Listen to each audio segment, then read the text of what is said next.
O texto para nossa meditação de hoje se encontra em Marcos capítulo 10, verso 1 a 12. Assim está escrito: Levantando-se Jesus, foi dali para o território da Judéia, além do Jordão, e outra vez as multidões se reuniram junto a ele, e de novo ele as ensinava, segundo o seu costume. E aproximando-se dele alguns fariseus, o experimentaram, perguntando-lhe: Ei, Jesus, é lícito ao marido repudiar sua mulher? Ele lhes respondeu: Que vos ordenou Moisés? Acrescentaram eles: Moisés permitiu lavar cartas de divórcio e repudiar.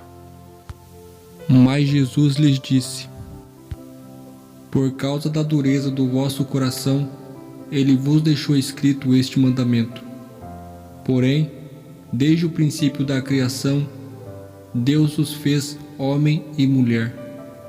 Por isso, deixará o homem o seu pai e a sua mãe, e se unirá à sua mulher, e com a sua mulher serão os dois uma só carne, de modo que já não são mais dois, mas uma só carne.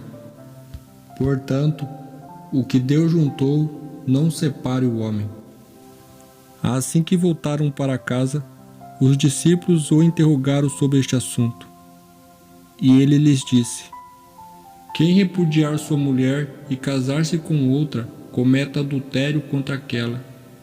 E se ela repudiar seu marido e casar com outro, comete também adultério. Marcos capítulo 10, verso 1 a 12. Criou Deus, pois, o homem à sua imagem. A imagem de Deus os criou, homem e mulher os criou. Gênesis capítulo 1, verso 27. Por isso, deixa o homem pai e mãe e se une à sua mulher, tornando-se os dois uma só carne. Gênesis capítulo 2, verso 24. Os fariseus perguntaram a Jesus se era lícito ao marido se divorciar de sua mulher. O divórcio era considerado lícito entre os fariseus. No entanto, eles discutiram em que caso isso seria aceitável. Dois importantes rabinos da época de Jesus defendiam pontos de vistas diferentes. A escola de Samai era indiscutivelmente mais restrita. O divórcio era permitido apenas em casos como falta de filho, negligência material, negligência emocional ou infidelidade conjugal. A escola de Hillel era muito mais branda, permitindo o divórcio por quase qualquer motivo. Embora o processo de concessão do divórcio fosse mais complexo, ajudando a desacelerar as coisas. Então, parece estranho que os fariseus tenham feito a Jesus uma pergunta mais abrangente, se o divórcio era aceitável. Na verdade, por trás desta pergunta havia uma conspiração para colocar Jesus em apuro com Herodes Antipas, o governante da região a leste do Jordão, onde Jesus estava naquele momento. Antipas havia se divorciado de sua esposa e se casado com Herodias, esposa do próprio irmão. Herodes decapitou João Batista por ter considerado esse relacionamento ilícito.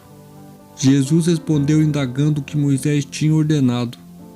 Os fariseus haviam citado Deuteronômio capítulo 24, verso 1 a 4, que descreve um caso do novo casamento após o divórcio. Os israelitas da época de Moisés praticavam o divórcio. Essa lei pretendia proteger a mulher. Mas nos dias de Jesus, essa lei tinha sido distorcida pela escola de Hillel para facilitar o divórcio por quase qualquer motivo. O que era destinado a proteger a mulher acabou sendo usado para facilitar o repudio dela. Em vez de debater a lei de Deuteronômio 24, Jesus mencionou o ideal original de Deus para o casamento. Ele observou que, no início, Deus fez o homem e uma mulher, dois indivíduos, Ele então combinou essa verdade com Gênesis capítulo 2, verso 24, que ensina que o homem deixa seus pais e se une à sua esposa, tornando-se os dois uma só carne. Este conceito de unidade se tornou a base da afirmação de Jesus sobre o vínculo matrimonial. O que Deus uniu, as pessoas não deveriam separar.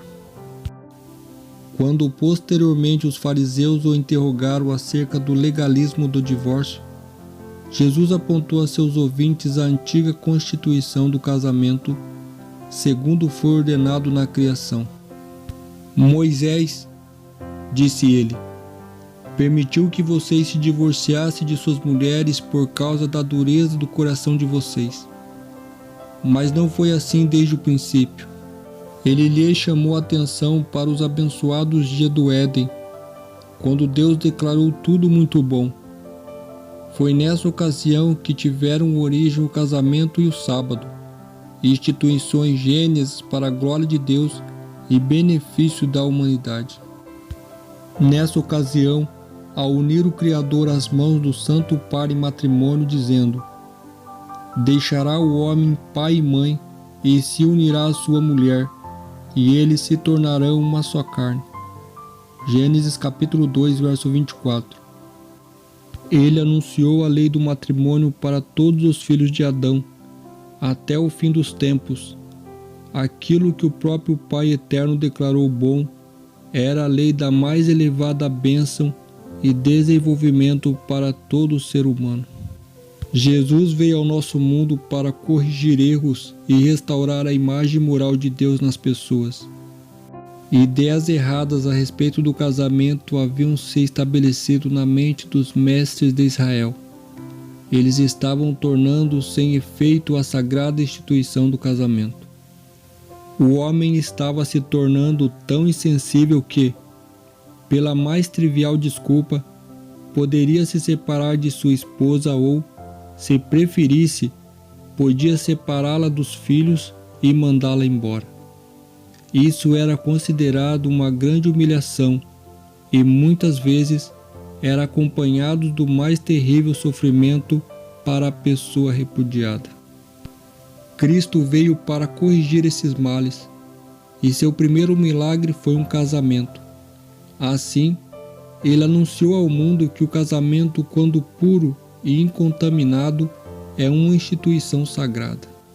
O próprio Deus deu a Adão uma companheira, proveu-lhe uma auxiliadora, alguém que o ajudasse e lhe correspondesse, que estivesse em condição de ser uma companheira e que poderia ser um com ele, em amor e companheirismo. Eva foi criada de uma costela tirada do lado de Adão, significando que não deveria dominar como a cabeça, nem ser pisada sobre os pés como se fosse inferior, mas estar lado a lado como igual e ser amada e protegida por ele. Como parte do homem, osso de seus ossos e carne da sua carne, ela era seu segundo eu, mostrando assim a íntima união e o apego afetivo que deveria existir nessa relação. Deus celebrou o primeiro casamento. Assim, esta instituição tem como seu originador o Criador do Universo. Digno de honra seja o matrimônio. Hebreus capítulo 13, verso 4. Essa foi uma das primeiras dádivas de Deus ao homem e é uma das instituições que, depois da queda, Adão trouxe consigo para além das portas do paraíso. Quando os princípios divinos são reconhecidos e obedecidos nessa relação, o casamento é uma bênção, preserva a pureza e felicidade do gênero humano, prevê as necessidades sociais do ser humano e eleva a natureza física, intelectual e moral do casal. Que Deus te abençoe e até a próxima.